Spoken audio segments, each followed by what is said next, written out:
Hello students, today I shall discuss on the poem of Thomas Gray. Before this expression I have discussed till 10th paragraph, 10th stanza of this poem. इसके पहले मैं Thomas Gray के कविताओं में 10वें passage तक, 10वें stanza तक मैंने जो है एक्सप्लेन किया था। आज मैं 11वें स्टेंजा, जो 11वां स्टेंजा है, 11वां जो उनका पद्यांश है, उसको मैं डिस्कस करने जा रहा हूँ। जैसा कि मैंने आपको बताया था, I have told you the poet, in the view of the poet there should be no any kind of comment on the poor person or poor villagers who were lying buried in their graves, which graves are not the full of respect, the full of honour, मतलब वो कब्रिस्तान या वे कब्रें जिस पर गरीब ग्रामीण लोग दफनाए गए हैं, उन पर कवि ये कहता है कि उन गरीब लोगों की कब्र जिसकी कोई सम्मानजनक दृष्टि, मतलब जो किसी सम्मानजनक दृष्टि से न देखी जाती हो, जिस पर किसी प्रकार का शिलापट्ट न लिखा हो, जो थोड़ा सा उपेक्षित जगह पर बनाई गई हो, उन सब कब्रों पर या इन गरीब ग्रामीणों के मृत्यु पर धनी और महत्वाकांक्षी लोगों को नहीं हंसना चाहिए। जैसा कि पिछले पोएम में जो है थॉमस ग्रे ने ये बताया था कि वे लोग जिन लोगों के कब्रों पर स्मृति लेख न लिखा गया हो, कोई स्मृति न बनाई गई हो, जो गिरजाघर में न दफनाए गए हों, जो गिरजाघर के बाहर दफनाए गए हों, ऐसे लोगों पर धनी और संपन्न लोगों को नहीं हंसना चाहिए। क्योंकि कवि ये बताता है, Thomas Gray says that there is no sufficient opportunity for them, for the poor peoples, otherwise they will get something, they will get their target in their life। यदि उन लोगों को इन सब चीज़ों का अभाव न होता, उनको अवसर मिला होता, उनको सारी सुविधाएं मुहैया कराई गई होती, तो वे गरीब ग्रामीण भी कुछ होते। इसलिए उन लोगों का, उन गरीब ग्रामीणों का, दफनाए गए लोगों का, गरीबों का, मतलब उनमें किसी प्रकार से उनका कोई दोष नहीं है। अर्थात कहने का तात्पर्य है कि they are not responsible for their unrespected grave, मतलब वो बिना सम्मान के या बिना स्मृति के जो लोग दफनाए गए हैं अपनी कब्रों में, उनका उनमें कोई मतलब दोष नहीं है। इस प्रकार से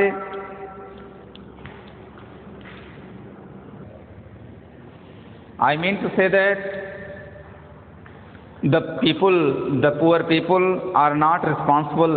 for their fate। अपने भाग्य के लिए वो लोग जिम्मेदार नहीं हैं। इसलिए महत्वाकांक्षी लोग, धनी लोग, संपन्न लोगों को, उन लोगों के ऊपर ब्लेम नहीं लगाना चाहिए, उनके ऊपर हंसना नहीं चाहिए, उनके ऊपर किसी प्रकार से टिप्पणी नहीं करना चाहिए। उसी के संदर्भ में, ये तो पिछले स्टेंजा की बात थी, मैं थोड़ा सा रिवर्स करना चाहता हूँ, बताना चाहता था, इसलिए मैंने बताया। अब आप इस कविता के 11वें पैसेज में आप आइए। 11वें पद में जो है उसको थोड़ा सा आप देखिए, उसमें क्या कहता है कवि, थोड़ा सा ध्यान दीजिएगा। कैन स्टोरीड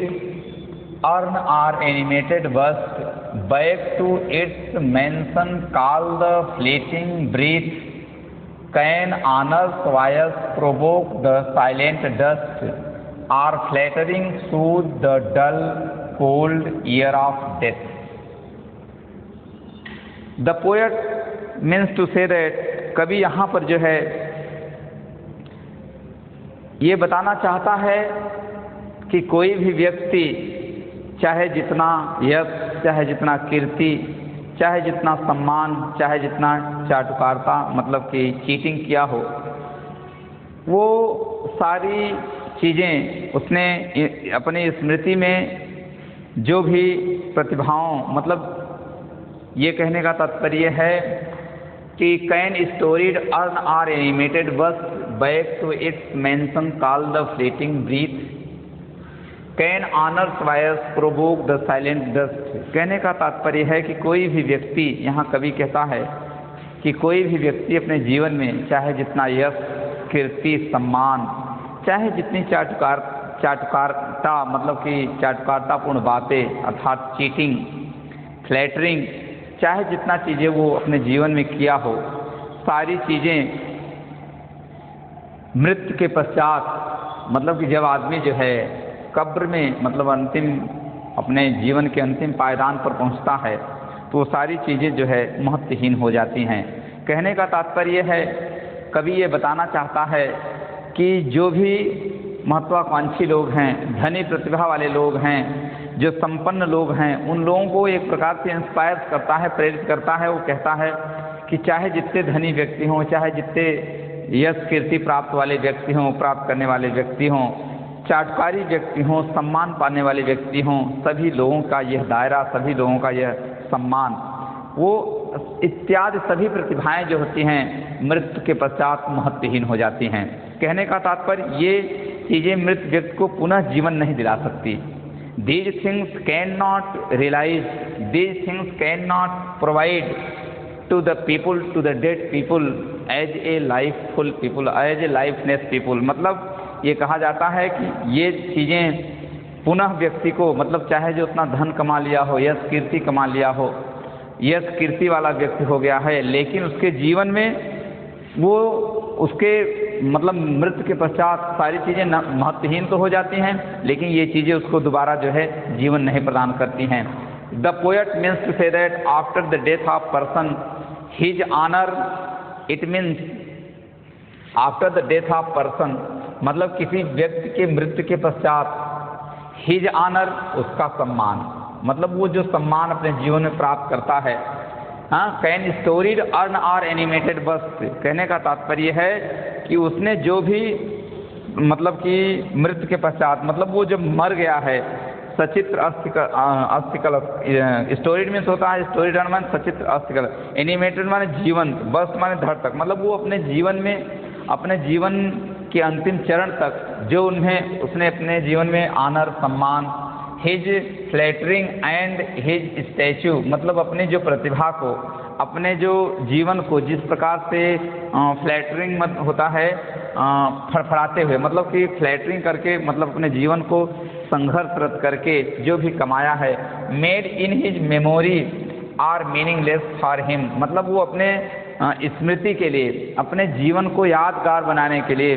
जो भी यश कीर्ति सम्मान अपने जीवन में वो कमाया है वो क्या हो जाती हैं, फ्लीटिंग ब्रीथ, मतलब कि वो क्या हो जाती हैं, वो सभी समाप्त हो जाती हैं, मीनिंगलेस हो जाती हैं, निरर्थक हो जाती हैं, उस महत्वहीन हो जाते हैं, मतलब उनका कोई अर्थ नहीं रह जाता है। Even the life of his history a dead person is painted on the part holding his osage or life like statue in cast in bronze or cut in the stone, मतलब ये कहा जाता है कि जो भी व्यक्ति अपने जीवन में मतलब even if the life of history अपने जीवन मतलब जब तक जीवित तो रहता है, मतलब जब तक वो जीवित रहता है अपने जीवन में जो भी चीज़ें कमाता है, मरणोपरांत जब उसकी मृत्यु हो जाती है तो मृत व्यक्ति अनुभव नहीं कर पाता है, मृत व्यक्ति ये नहीं जान पाता है कि हमने जो यश कीर्ति कमाया था, हमने जो यश कीर्ति अपने जीवन में किया था उसका कोई वैल्यू है हमारे जीवन के बाद, क्योंकि it can not be considered by the dead person why if he has died, if he has gone from his life and he has departed from his life, so he cannot feel about the back history of his life, वो अपने जीवन के मतलब पीछे की बातों को वो कभी नहीं आंक पाता है, वो कभी ये नहीं समझ पाता कि हमने क्या किया था, लोग हमारी प्रशंसा कर रहे हैं, लोग हमारी आलोचना कर रहे हैं, लोग हमारी बुराई कर रहे हैं। He cannot hear, he can not listen about himself, वो अपने बारे में सुन भी नहीं सकता है। This is the reason the simple people who were lying buried in the graveyard, they did not care on this attraction, they did not care on these attractions, which attraction has been finished by the death of his life। उनके जीवन के मृत्यु के पश्चात जब उनका जीवन समाप्त हो गया तो उन लोगों ने इन सब चीज़ों पर पहले से ही ध्यान दिया था। कहने का तात्पर्य है कि ये जो गरीब ग्रामीण जो लोग दफनाए गए हैं कब्रों में, सीधे साधे लोग थे, इन लोगों को ये अनुभव था कि हमने अपने जीवन में जो यश कीर्ति नहीं कमाया है वो यह सोच करके नहीं कमाए, यह सोच करके उन्होंने उसको अर्जित नहीं किया कि मेरे मरने के पश्चात ये किसी प्रकार से मुझे सम्मान, किसी प्रकार से मुझे दोबारा जीवन नहीं प्रदान कर सकती। आर कट इन स्टोन, सारी चीज़ें समाप्त हो जाएगी। हिज मेमोरी, उनकी याद में, it can not bring back to life the dead person. ये कहते हैं कि यह सारी उपलब्धि, यह सारा कीर्ति, यह कीर्तिमान कार्य, मतलब ये उनको दोबारा जीवन प्राप्त नहीं करा सकता, अर्थात उनके जीवन को दोबारा इस प्रकार की उपलब्धि या उनके जीवन में उन्होंने जो अपने जीवन में कमाया है उसके बारे में उनको किसी प्रकार से अनुभव नहीं हो सकता है। कहने का तात्पर्य है, the poet means to say that the people, the simple, the general people of that village where the poet is standing near the grave, मतलब जहाँ पर जिस कब्रिस्तान के पास वो कवि खड़ा हुआ है उस गांव के रहने वाले लोगों ने बहुत यश कीर्ति नहीं कमाया, क्योंकि उनके अंदर कवि ये कहना चाहता था कि वो ये सोचते थे can storied urn or animated वर्स बैक टू इट्स मेंशन, मतलब कहने का तात्पर्य है कि वो सारी चीज़ें महत्वहीन हो जाएंगी, सारी चीज़ों का कोई मतलब नहीं रह जाएगा। उनकी शरीर जब जीवात्मा उनका निवास स्थान जब छोड़ देगी, वो मर जाएंगे। तो उन्होंने अपने जीवन में जो कमाया है, धन अर्जित किया है, सम्मान कमाया है, चाटुकारिता की है, यश कीर्ति, मतलब कि और चीज़ों को जो उन्होंने कमाया है, उन्होंने जो सम्मान पाया है, मृत्युपरांत मतलब मृत्यु के बाद वो सारी चीज़ें व्यर्थ हो जाएंगी, उसका कुछ महत्व नहीं रह जाएगा उनके जीवन में। यह सब चीज़ें सोच करके उन लोगों ने इन सब चीज़ों पर ध्यान नहीं दिया। कहने का तात्पर्य है, the poet means to say that so they are very simple, they did not like to earn the money by the cheating way, by the cheating way, मतलब वो किसी प्रकार से धूर्तबाजी करके अपने जीवन को यश और कीर्ति, अपने जीवन में यश और कीर्ति नहीं भरना चाहते थे, क्योंकि उनको ये पता था, they knew about the real life, they knew about the meaning of life. If they have been died, यदि वो मर जाते हैं, if they have been no more in this world, so it not be considerable, मतलब कि considerable मतलब इसको जानने सुनने के योग्य नहीं रह जाएगा, मतलब जीवन को फिर से कोई उनके जीवन को याद नहीं करेगा, सारी चीज़ें उनके साथ सिमट जाती हैं। इस प्रकार से कभी ये कहना चाहता है कि ये जो ग्रामीण थे, ये जो सीधे साधे लोग थे, जो अच्छे लोग थे, जो नेग्लेक्टेड ग्रेव में, मतलब कि उपेक्षित कब्रों में जो दफनाए गए हैं, उनको पता था कि जो भी व्यक्ति गिरजाघर के कैंपस में, जिनका मतलब कि गिरजाघर के कैंपस में जिनकी कब्रें बनी हुई हैं, उनमें और जो उनके कब्र मतलब उस कैंपस के बाहर जो कब्रें बनी हुई है, उनमें कोई अंतर नहीं है। So they do not like to live such kind of life at when they were living, when they were living in this world. So I mean to say that they are very simple. The people are very simple who were lying buried in the general graves, in the simple graves, not in the compound of the church. So I mean to say that this is the meaning of this passage, and I want to discuss about the next passage of this poem, stanza 12, मतलब 12वें stanza पर मैं इसके बाद discuss करना चाहता हूँ, discuss करूँगा। इस प्रकार से आप लोग जो है, if you want to note the meaningful lines which are related to the stanza 11, मतलब जो 11वें स्टेंजा से रिलेटेड जो पंक्तियाँ हैं, मैंने जिनको स्टोर किया है, मैंने जिनको लिखा है, आप लोग चाहो तो इसको नोट कर सकते हो। और इसमें जो है इस पैसेज के क्या कहते हैं, सब्स्टिट्यूट मीनिंग, मतलब कि उनको मिला करके जो अर्थ लिखा गया है, ये बहुत सरल शब्दों में मैंने नोट किया है, मैंने लिखा है। इस प्रकार से can honour's voice provoke the silent dust, मतलब ये कहते हैं कि जो भी सम्मान मेरे जीवन में मिला है, हमारे जीवन में जो भी सम्मान मिला है, उसका मरने के पश्चात कोई महत्व नहीं रह जाता है।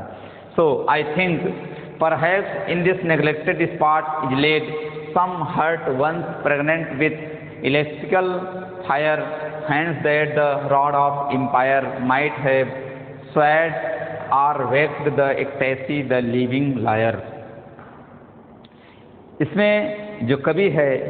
वो इस पैसेज में कहना चाहता है, perhaps in this neglected spot is laid some hurt once pregnant with electrical fire, hence that the rod of empire might have swayed or waked ecstasy the living liar। अब थोड़ा सा हम इसको जो है एक्सप्लेन करेंगे, आप थोड़ा सा इस पर ध्यान दीजिए। पहले हम आपसे चर्चा करके ये बताना चाहते हैं कि इन लोगों के अंदर, मतलब जो कब्र में दफनाए गए, इन लोगों से तात्पर्य है गरीब ग्रामीण, जो गरीब ग्रामीण who were lying buried in the grave, in the simple grave which has been changed into the neglected area। There are many kinds of trees, eve and elms, which are grown on their graves, and it has been changed into ruins, जो खंडहर में तब्दील हो गई है, जो उपेक्षित कब्रों में तब्दील हो गई है। ऐसे कब्रों में दफनाए गए लोग, मतलब ये कवि ये कहना चाहता है कि वे लोग, मतलब उन पर हमें लोगों को, हमें आपको, मतलब कि संपन्न लोगों को, हमें आप, इनका मतलब होता है कि the people who are very rich, the people who are very honoured, they would not live on those on such kind of people who are lying buried in that grave। So the people can earn, they can earn very fame in their life by living their life। अपने जीवन का निर्वहन करते हुए वे लोग भी, जो साधारण कब्रों में दफनाए गए हैं, वे लोग भी अच्छा जीवन, अच्छा सम्मान, सारी चीज़ों को प्राप्त कर सकते थे। अर्थात उन लोगों के अंदर भी शारीरिक, मानसिक, बौद्धिक क्षमताओं का अभाव नहीं था। कहने का तात्पर्य perhaps in this neglected spot is laid, मतलब कि वो जो उपेक्षित कब्रों में दफनाए गए लोग हैं, शायद, the poet means to say that perhaps they were like the people who were brave, like the people who were honored, like the people who are respected। मतलब कहने का तात्पर्य वो लोग भी कैसे थे, कहने का तात्पर्य है some hurt once pregnant with electrical fire, मतलब उनके अंदर भी क्या कहते हैं, ईश्वरीय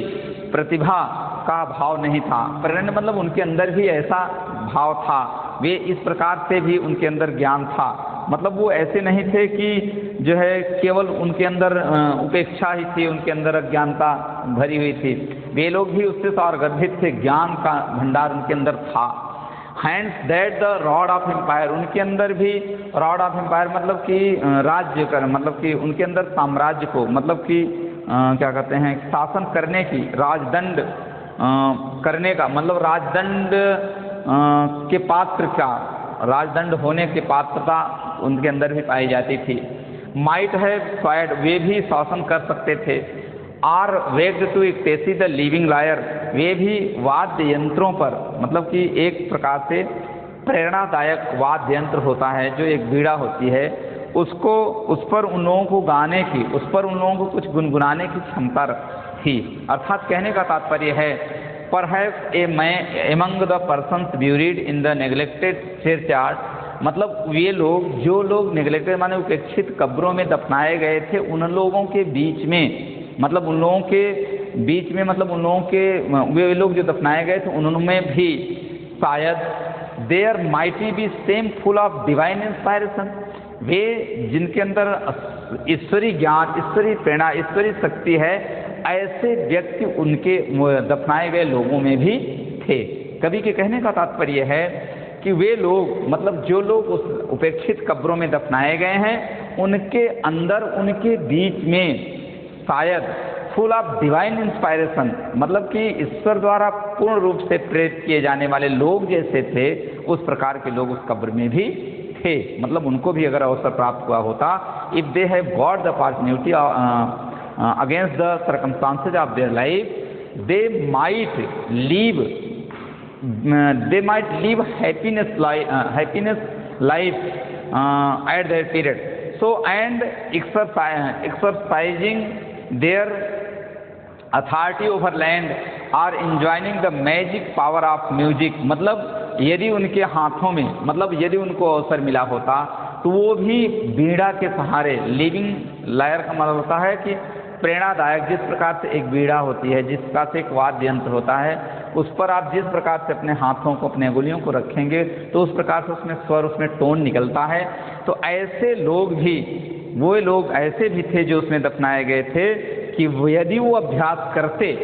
मतलब अभ्यास में यदि वो लोग रहते तो वे लोग क्या कर सकते थे, वे लोग भी अपने जीवन को बहुत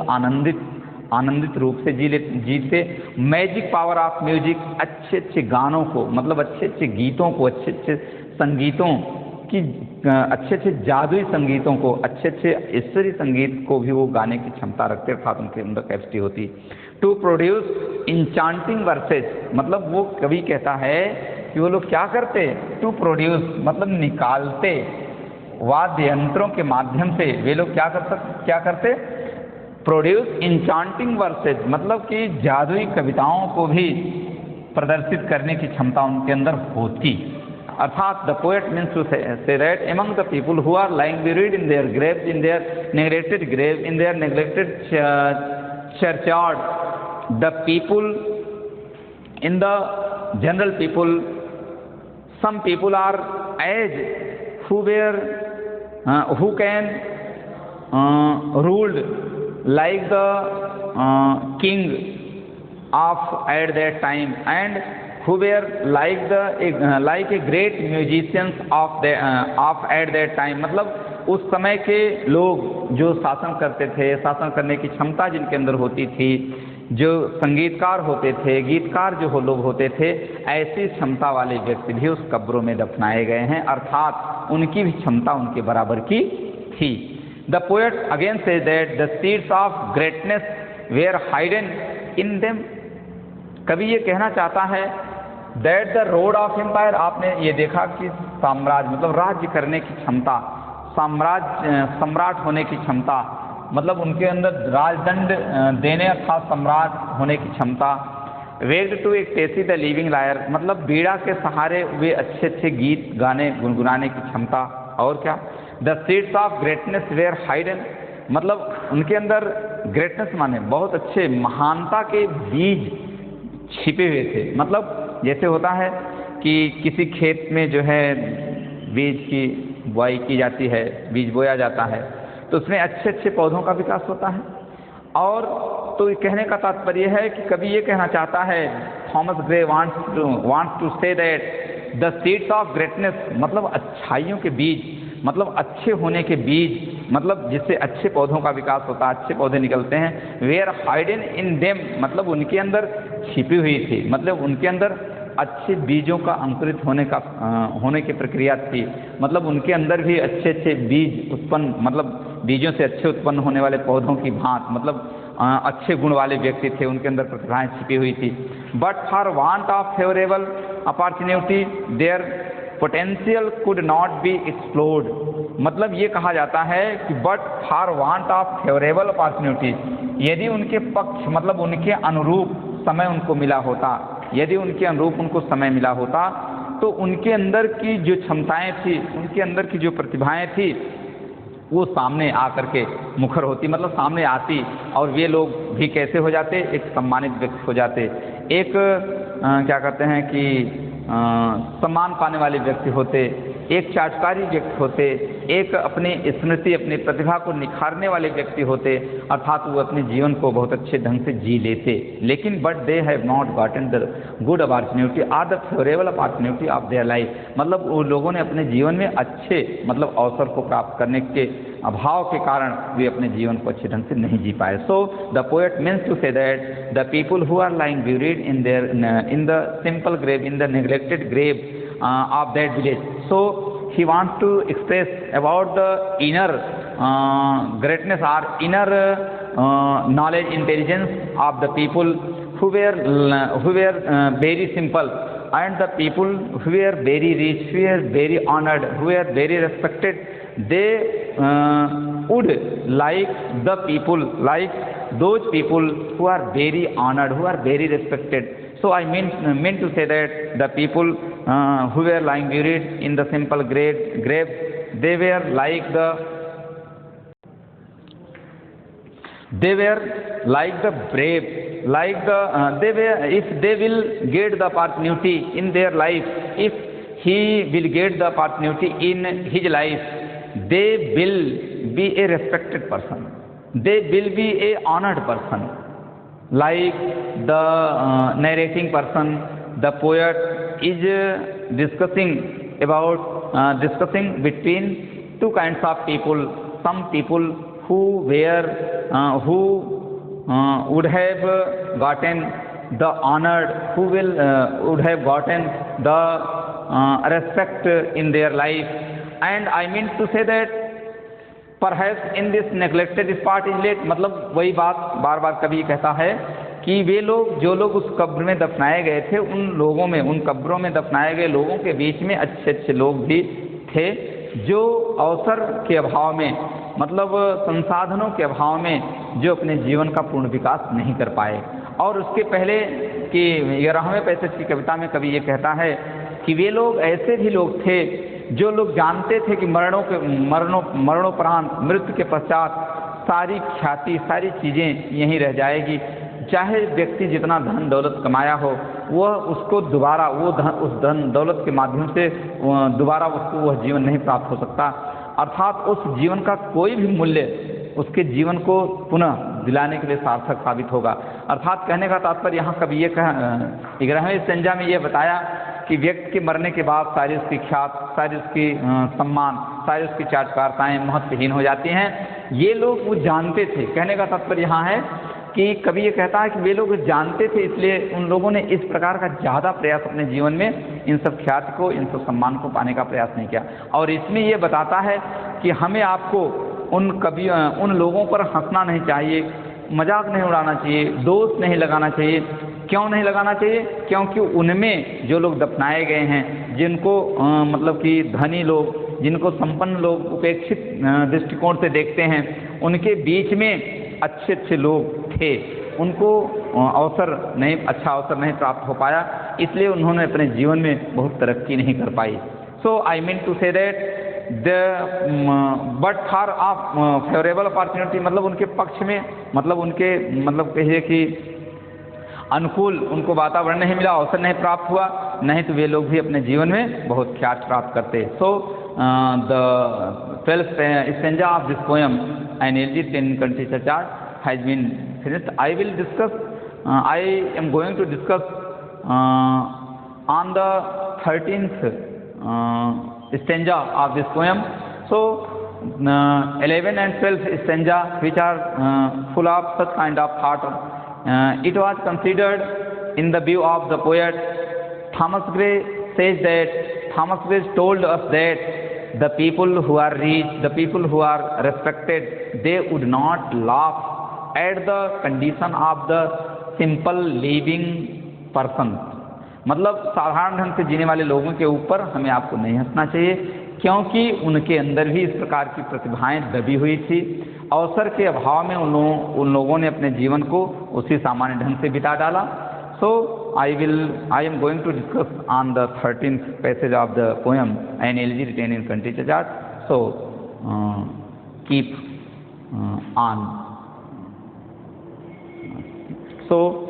on going to know about the meaning of the next passage of this poem.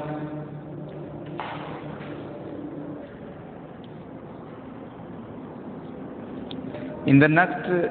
stanza of the poem, the poet is saying further, "But knowledge to their eyes, her ample page, rich with the spoils of time, did never unroll. Chill penury repressed their noble rage, and froze the genial current of the soul. In the passage, the poet Thomas Gray again says that, again inspires to the people, आगे जो है लोगों को प्रेरित करते हुए, advises सलाह देते हुए बताता है। वो क्या कहता है, बार बार यही बातें, जो उपेक्षित कब्रों में दफनाए गए लोग हैं, ग्रामीण लोग हैं, उन्हीं के बारे में, उनके वास्तविक जीवन के बारे में, और वे लोग जो अपने आप को उनसे भिन्न समझते हैं, उनकी तुलना और उन सिंपल साधारण लोगों की तुलना को बार बार वो दोहराता है। बार बार हमें आपको बताता है, हमें आपको प्रेरणा देता है। वो क्या बता रहा है, but knowledge to their eyes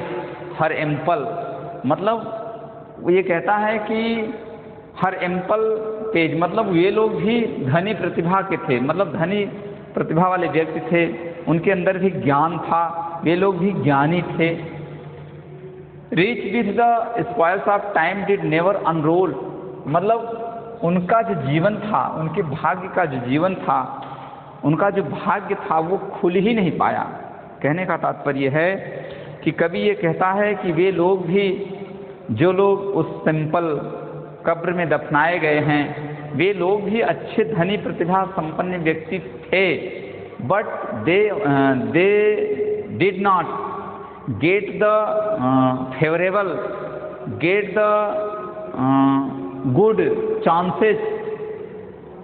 in their life, and they were rich with the spoils of time. वे धनी भी थे, उनको समय ने उनके साथ खिलवाड़ किया, समय ने उनको बिगाड़ दिया। क्या बिगाड़ दिया? वे, उनका भाग्य खुलने ही नहीं पाया, अर्थात उनके जो भाग्य का पिटारा था वो खुलने नहीं पाया। in the shortage of their good opportunity of their life, मतलब उनके जीवन का जो अच्छा अवसर था, उनके जीवन में जो अच्छा अवसर मिलने वाला था, वे मिला ही नहीं, अर्थात उनके भाग्य का पिटारा, उनके भाग्य जहाँ से खुलते वे खुले ही नहीं, क्योंकि वो गरीब के गरीब ही रह गए। The poet again says that chill penury repressed their noble range, मतलब चिल मतलब ऐसी कड़ाके की गरीबी, कड़ाके की गरीबी का यहाँ चिल का मतलब कड़ाके की नहीं, मतलब कि संपूर्ण रूप से गरीब, मतलब वो गरीबी जो दास्ता के शिकार हो गए हों लोग, जिनके कारण उभर न पाए हों। देयर नोबल रेंज, मतलब कि उनके जो महान कार्य थे, उनके जो महान आदर्श, उनकी जो अनुकूल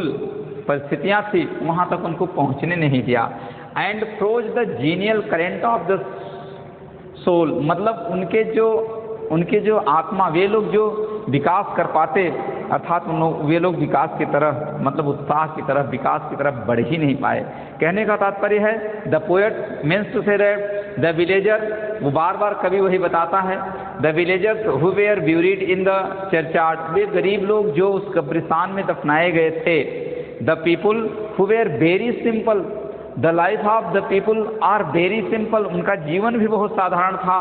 वो रिमेंड अनएजुकेटेड बिकॉज, मतलब वो अपने जीवन में अवसरों से वंचित रह गए, शिक्षा से वंचित रह गए, धन के अभाव में ही अपना जीवन बिता दिया। क्यों? They did not get any chance to see the book of knowledge, उनको ज्ञान प्राप्त कराने वाली पुस्तक, अर्थात जिस पुस्तक में वो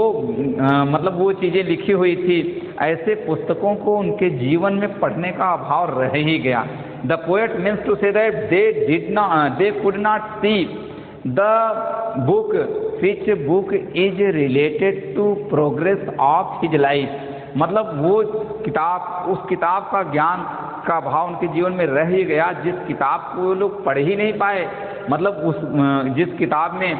आगे बढ़ने के अवसर, मतलब जिस किताब में आगे प्रेरित करने के अवसर, जीवन को और अच्छे ढंग से जीने के अवसर वाली बातों को, ऐसी चीज़ों को दर्शाया गया था, वे अपने जीवन में उसको देख ही न पाए, पढ़ने की बात की, ड्यू टू पॉवर्टी।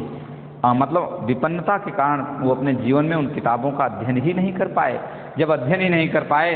तो वो कहाँ से ऐसी चीज़ों को देखेंगे, कहाँ से वो संपन्न होंगे, कहाँ से वो धनी होंगे। The poet again says that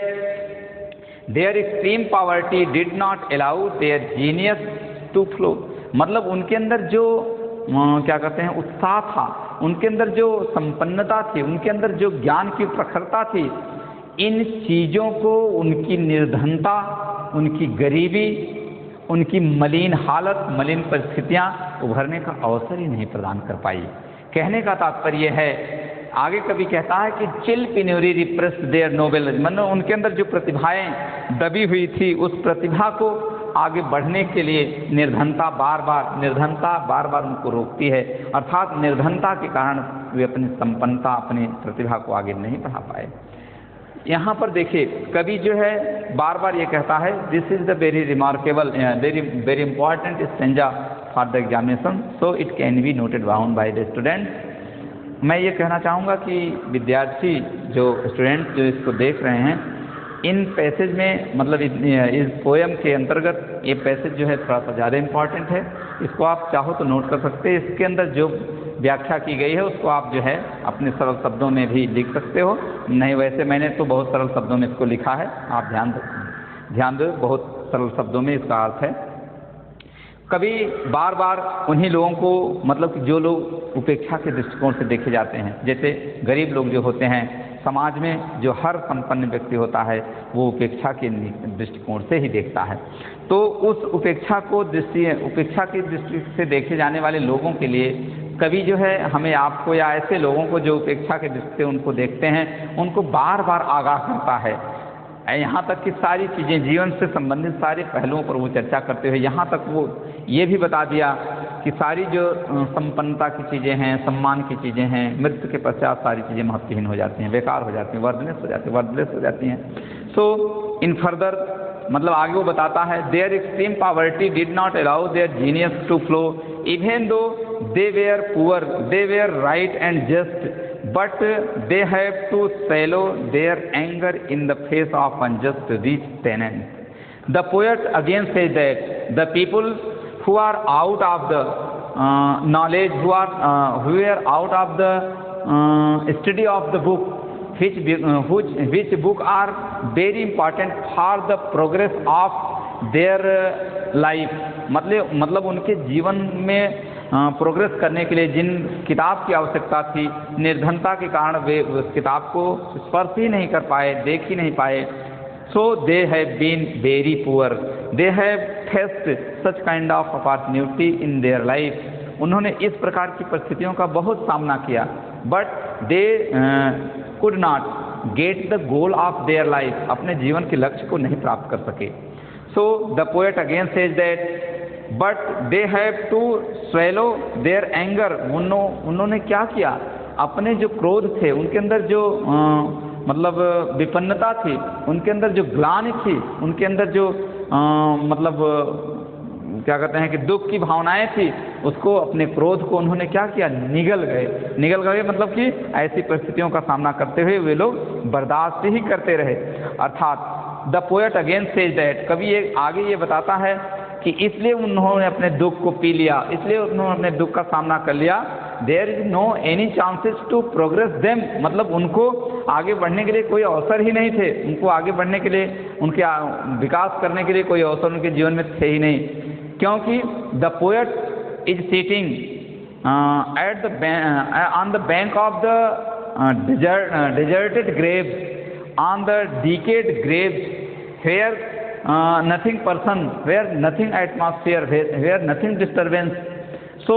he is only thinking about the people who were neglected, lying buried, they are sleeping forever in their bed rest. मतलब कि वे जो कब्रों में सो रहे हैं, कब्रों में दफनाए गए हैं, वे लोग एक प्रकार से एक क्षीर निद्रा में सो रहे हैं। They will never awake, they will never asleep from their slumber, मतलब अपने नींद से कभी बाहर नहीं आएंगे। ऐसे लोगों के विषय में चर्चा करते हुए जो कवि है वो बता रहा है, वो ये कह रहा है कि ये भी निर्धनता, मतलब निर्धनता की धारा इनके मन के हर जिज्ञासा को, हर महत्वपूर्ण उत्साह को, प्रवाह का दमन, मतलब इनके अंदर जो जिज्ञासा उठ रही थी वो निर्धनता के कारण, गरीबी के कारण इनका जो प्रवाह था वो आगे नहीं बढ़ पाया, इनकी जो जिज्ञासा थी आगे नहीं बढ़ पाई। अर्थात ये निर्धन रहे, बावजूद इसके ये निर्धन होकर के आगे अपने क्या कहते हैं कि महत्वपूर्ण या अपने विकास के जो मार्ग थे, उनके विकास के रास्ते थे, उस पर वे चलने के लिए चल नहीं पाए, क्योंकि चलने के लिए वो विवश थे, क्योंकि they were facing to the poverty. So in the next stanza of 14th stanza of the poem, full many a gem of purest ray serene, the dark unfathomed caves ocean bear, full many of floor is born to blush until and waste its sweetness and the desert air। अब देखिए कवि जो है अगले stanza में मतलब आगे की जो प्रेरणा inspires matters which are addressing by the poet in the 14th stanza, मतलब अगले 14वें स्टेंजा में कवि अब थोड़ा सा उसके आगे इनकी प्रतिभाओं के बारे में आगे बताना चाहता है। आगे क्या कह रहा है उसको देखिए। तो इस प्रकार से आप अब 14वें स्टेंजा को आप थोड़ा सा देखेंगे, ध्यान देंगे इसमें कवि क्या कर रहा है। जैसा कि आपने इस स्टेंजा में 13वें स्टेंजा में, इस कविता के 13वें स्टेंजा में आपने ये देखा, थोड़ा सा मैं फिर से डिस्कस कर देना चाहता हूँ ताकि ये बातें आपको याद रहे और 14वें स्टेंजा को आपको समझने में आसानी रहे। कवि ये कहना चाहता है कि वे लोग जो कब्रों में दफनाए गए थे, साधारण कब्रों में दफनाए गए, कब्र तो थी लेकिन वो साधारण कब्र थी, उसमें वो दफनाए जाने के कारण मतलब वो अशिक्षा के शिकार क्यों हो गए, संपन्नता के मतलब विपन्नता के शिकार क्यों हो गए, मतलब वे अपने जीवन में अपने जीवन को आगे सुदृढ़ स्थिति बनाने के अवसर को प्राप्त करने का अभाव उनके जीवन में क्यों हो गया, क्योंकि वे लोग शिक्षा से दूर रहे, उन किताबों से दूर रहे जिन किताबों में शिक्षा की बातें, शिक्षा का ज्ञान लिखा हुआ था। वो आगे कहना चाहता है, मतलब कि 13वें स्टेंजा में ये आगे बता रहा है कि दे did not get any chance, मतलब वो कभी ये कहता है कि उनको कोई अवसर ही नहीं प्राप्त हुआ। इसलिए वो पिछले स्टेंजा में ये बता रहा है ना कि हमें आपको मतलब वो धनी और संपन्न व्यक्ति को उनके ऊपर किसी प्रकार से ब्लेम नहीं लगाना चाहिए, क्योंकि उनका कोई दोष नहीं था। अगर उनको इस प्रकार का अवसर मिला होता, उनके जीवन में इस प्रकार का अवसर मिला होता, तो वे लोग भी उसी श्रेणी में रहते जिस श्रेणी में संपन्न लोग रहते हैं, प्रतिभाशाली लोग रहते हैं, बहुत मतलब कि उच्च पदस्थ व्यक्ति रहते हैं। ऐसे अवसर उनको मिला ही नहीं, इसलिए बार बार वो कहता है कि उनके जीवन में इन सब चीज़ों का अभाव रह गया, इसलिए उनके अंदर जो महारत थी, उनके अंदर जो दक्षता थी, वो सामने उभर करके आ ही नहीं पाई। इसलिए कहा जाता है कि उनके अंदर जो आंतरिक बहुत बड़ी विचारधारा थी, आंतरिक जो उनका मनोबल था, वो बढ़ ही नहीं पाया। सो the poet further says that they remained uneducated because they did not get any chance. मतलब ये देखिए बार बार इस पंक्ति को जो है कवि इस पर जोर देते हुए कहता है, कवि इसको जो है एड्रेसिंग कर रहा है कि because they did not any chance of getting knowledge, any chance of reading book, any chance of study about the richness point and their genius to flow. मतलब उनके अंदर जो भावनाएं थी, उनके अंदर जो व्यक्त करने की विचारधाराएं थी, वे बह ही नहीं पाई, वो निखर ही नहीं पाई। सो आगे वो बताता है 14वें पंक्ति में वो क्या कहता है, full many gem of purest ray serene. मतलब वो कहता है, कवि ये कह रहा है कि वे लोग मतलब वे कौन से, वो जो गरीब लोग जो साधारण कब्रों में दफनाए गए हैं, वे समुद्र की उस प्रवाह, समुद्र की जो प्रवाह जो बहुत धीमे गति से, मतलब बहुत शांति स्वभाव से, शांति वाले वातावरण में जैसे बहती है, मतलब समुद्र जितना शांत रहता है, उस प्रकार से उदाहरण देकर के कवि बता रहा है full many gem of purest ray serene. मतलब कि जो जिस प्रकार से समुद्र जो है बहुत शांत रहता है, शांत रहते हुए भी उसके आंतरिक गृह, मतलब कि उसके गर्भगृह में, मतलब जो क्या कहते हैं, समुद्र की जो अंतिम मतलब गहराई जो होती है, वहाँ पर जिस प्रकार से मोती छिपे होते हैं, मतलब ये क्या कहते हैं कास्टली स्टोन, मतलब एक प्रकार से जो मोती छिपे होते हैं, इसकी तुलना वो गरीब लोगों से, विपन्न लोगों के जो कब्र में दफनाए गए हैं ऐसे लोगों को कर रहा है। क्या कर रहा है?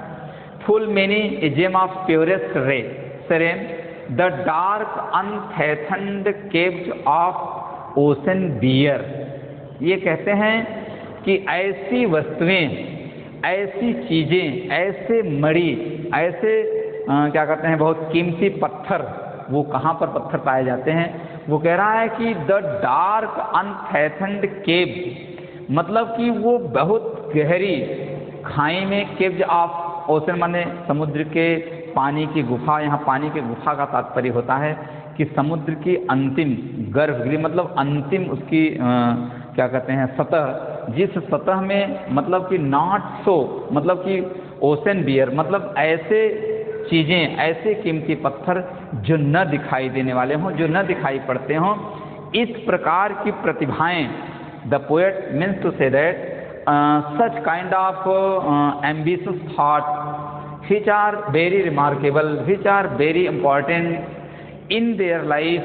like these things the people who were lying buried in the simple grave of that village where the poet is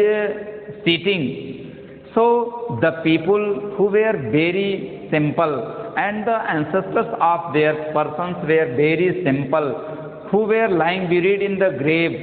they are like the caves of ocean where bear the costly stones of the ocean of the sea। मतलब वे लोग उस पत्थर की भांति थे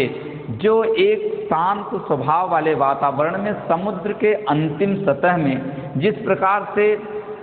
मतलब उसकी गहराइयों में, जिस प्रकार से उसके क्या कहते हैं, एक प्रकार से जो समुद्र में पाई जाने वाली क्या कहते हैं कीमती जो पत्थर होते हैं, जो समुद्र की गहराई में होते हैं, वहाँ पड़े रहते हैं। लेकिन समुद्र की इस शांति वाले, समुद्र इतना शांत होता है, उसकी शांति के कारण कोई चहल पहल नहीं होती है। जब चहल पहल नहीं होती है तो कोई उस बात को जान नहीं पाता है। अर्थात वे लोग उसी प्रकार से थे। मतलब कवि ये कहता है, दफनाए हुए ग्रामीणों के दुर्भाग्य पर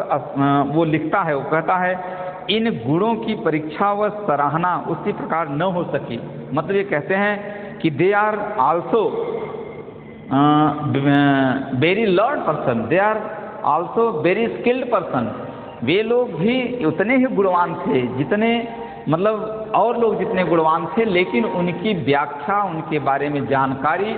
ठीक उसी प्रकार से नहीं हो पाई जिस प्रकार से, वो कहता है कि जिस प्रकार से समुद्र की तली पर अज्ञात, मतलब समुद्र का जो अंतिम छोर, अंतिम गहराई होता है, वहाँ पर अज्ञात स्थानों पर जो है कुछ रत्न पाए जाते हैं। मतलब वो कहता है कि उस अज्ञात समुद्र की तली पर कीमती रत्न पड़े रहते हैं, but there is no any movements there, मतलब वहाँ पर किसी प्रकार की हलचल पहल होती ही नहीं है, इसलिए वे रत्न जो है वहाँ पर पड़े रहते हैं और उनको कोई जान ही नहीं पाता है। तो इस प्रकार से ये इनकी प्रतिभा उस समुद्र तल के तली में, मतलब उस समुद्र के तल में अज्ञात रत्न की भांति इनकी प्रतिभा पड़ी की पड़ी रह गई, कोई जान ही नहीं पाया। इसलिए नहीं जान पाया क्योंकि जिस प्रकार से समुद्र की इतनी गहराई, समुद्र इतना अथाह गहराई वाला है, अथाह गहराई के साथ शांति के साथ रहता है। There is no movement in the ocean, किसी प्रकार में चहल पहल नहीं होती है, और अंदर जो उसके अंदर तली में रत्न पाए जाते हैं वो पड़े ही रहते हैं। There is no price, there is no value of that stone which are lying in the last bottom of the sea. So like those people, the rich people, they were like the rich people who were gained many fame in their life. आगे कभी ये बताता है, full many flower is born to blush unseen। ये कहते हैं कि उस प्रकार, और एक दूसरा उदाहरण देते हैं कि जिस प्रकार रेगिस्तान के क्षेत्रों में, वो आगे कहते हैं कि जिस प्रकार से रेगिस्तान के क्षेत्रों में जो फूल खिलते हैं, his flower is taken his its blossom, मतलब वो फूल जो खिले हुए हैं, मतलब there is no use why, there is no any masters, there is no any people, there are nothing place where the people are living where the masses are moving or approaching, मतलब ये कहते हैं कि जैसे जंगल में कोई फूल खिले, अज्ञात स्थान पर रेगिस्तान में कोई फूल खिले और वह फूल वहाँ पर जब कोई व्यक्ति ही नहीं रहता तो उस फूल की कोई कीमत ही नहीं समझ में आता और उस फूल को कोई तोड़ता भी नहीं, कोई चुनता भी नहीं है। अर्थात इसका तात्पर्य ये नहीं है, कभी ये कहना चाहता है कि रेगिस्तान में खिले हुए फूलों का जिस प्रकार से न कोई देखता है न कोई उसका यूज करता है, उसी प्रकार से इन लोगों के अंदर भी मतलब कि like just a many sparkling gems at the bottom of the sea, कभी कहता है कि जिस प्रकार से समुद्र तल में छुपे हुए कीमती क्या कहते हैं कि रत्न जो पड़े हैं उसका कोई यूज नहीं है, कोई उसको जान नहीं पाता है उनकी गहराई में होने के कारण, ठीक उसी के संदर्भ में कहता just as many flowers blossom in the wildness, मतलब उसी प्रकार से जो रेगिस्तानों में फूलने वाले, महकने वाले, दिखाई पड़ने वाले जो फूल हैं, where nobody can enjoy their beauty of fragrance, मतलब जहाँ पर उनकी सौंदर्यता और सुगंध को एंजॉय करने वाला कोई नहीं रहता है, मतलब उनके सुगंध और क्या कहते हैं सुंदरता को जानने वाला कोई, उनका स्मेल करने वाला, आनंद लेने वाला कोई नहीं है, अर्थात उनको कोई उनका कोई सुगंध नहीं ले सकता है, उनका कोई आनंद नहीं उठा सकता है। ठीक उसी प्रकार से मतलब जिससे वे लोगों के बीच से दूर हैं, मतलब वे फूल, वे मणि, वे रत्न जो हमारे आपके पहुँच से दूर हैं, उनका कोई उपयोग नहीं होता है। उसी प्रकार से कहता है कि ये ग्रामीण, एक ग्रामवासी भी इस प्रकार के तमाम प्रकार के गुणों से, रत्नों से विभूषित थे, मतलब रत्नों से वो क्या कहते हैं फलीभूत थे, लेकिन there is no use due to poverty, मतलब निर्धनता के कारण उनको कोई जान ही नहीं पाया। So they keep away themselves far away from notice and propaganda. वो आगे कहता है कवि, the poet again says that they kept him themselves away, themselves far away, यहाँ जो फार लिखा है इसका मतलब दूर होता है, फार अवे फ्रॉम नोटिस, मतलब वो अपने को टिप्पणी से और प्रचार, प्रोपेगेंडा मतलब अफवाह फैलाना, प्रचार करना, मतलब इस प्रकार की भावनाओं से, इस प्रकार के विचारों से, इस प्रकार के अवसरों से, इस प्रकार से वे अपने आप को किसी भी टिप्पणी और किसी भी प्रोपेगेंडा, बिना मतलब के फैलाने वाली अफवाहों से अपने आप को दूर रखा। So in the last line of the passage, the poet says that they have no any kind of desire to touch such kind of fragrant flower, such kind of blossom flower. Why? They understand that there is no use of such kind of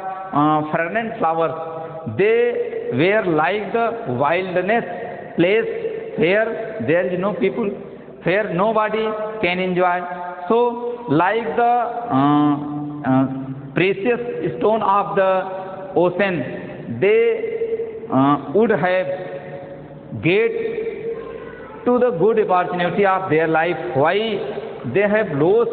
such kind of opportunity in their life? So the poet again says that full many a flower is born to blush unseen. ये वो बार बार यही बात कहता है, दो बिंदुओं पर वो विचार कहता है। पहला बिंदु यही है कि just as a many sparkling gems at the bottom of sea, मतलब कि समुद्र के निचले, समुद्र के तली में जो स्पार्कलिंग जेम्स है, रत्न है, मणि है, वो क्या है, समुद्र के शांत स्वभाव के कारण उसका कोई यूज नहीं कर पाया, उसको कोई नहीं देख पाया, वहाँ पर किसी प्रकार की चहल पहल नहीं हो पाई। और दूसरे संदर्भ में वो कहता है just as many flowers blossom in the wildness, मतलब ये कहता है कि वो उस रेगिस्तान में जो अच्छे अच्छे सुगंध देने वाले फूल जो खिले हुए हैं, उनका भी कोई यूज नहीं हो पाया, क्योंकि वेयर नोबॉडी कैन एंजॉय, वहाँ पर कोई भी व्यक्ति उनके सौंदर्य, उनके सुगंध और सुंदरता का आनंद नहीं ले पाई। इस प्रकार से वो लास्ट पंक्ति में ये कहते हैं एंड वेस्ट इट्स स्वीटनेस, मतलब उसकी जो सुगंधित स्वभाव, मतलब उसके अंदर जो सुगंध का जो स्वभाव था, उसके अंदर जो सुगंध था, वो क्या हो गया, वो डेजर्ट एयर, मतलब रेगिस्तान में, उबड़ खाबड़ स्थानों में जहाँ पर उसका कोई यूज नहीं रहा, वहाँ पर ये फूल जो है सुगंधित फूल रहे, उसका कोई न यूज होने के कारण जो है वो क्या कहते हैं कि बिना प्रयोग के ही रह गए। Like the people, like the simple people of the villagers, all rural villagers were lying buried in their graves. So I mean to say that this 13 and 14 passages which are related to the life of that people who had kept away from such kind of facilities of their life. जैसा कि 13वें passage में बताया गया कि उन लोगों ने अपने विपन्नता के कारण, अपने गरीबी के कारण, अपने जो है नॉट प्रेसरिटी के कारण वो अपने आप को इन किताबों को, उन ज्ञान से दूर रह गए। और जिस प्रकार से समुद्र, मतलब समुद्र की गहराई में, समुद्र के गहराई में जो कीमती रत्न पड़े हुए हैं, मतलब उनका किसी प्रकार से कोई टच नहीं हो पाया क्योंकि वो अंदर हैं, क्योंकि वो अथाह समुद्र के तल पर हैं। इसी प्रकार से जो रेगिस्तान में खिले हुए फूलों की भांति ये लोग वैसे ही रह गए जैसे रेगिस्तान में फूले हुए खिलों का कोई उपयोग नहीं रह गया। इस प्रकार से मैंने 14वें और 13वें पैसेज का जो मैंने एक्सप्लेन किया है, आप चाहें तो इसको नोट कर सकते हैं। ये these passages are very remarkable for the examinations. So these meanings are very important for the clarification of the passage. So I will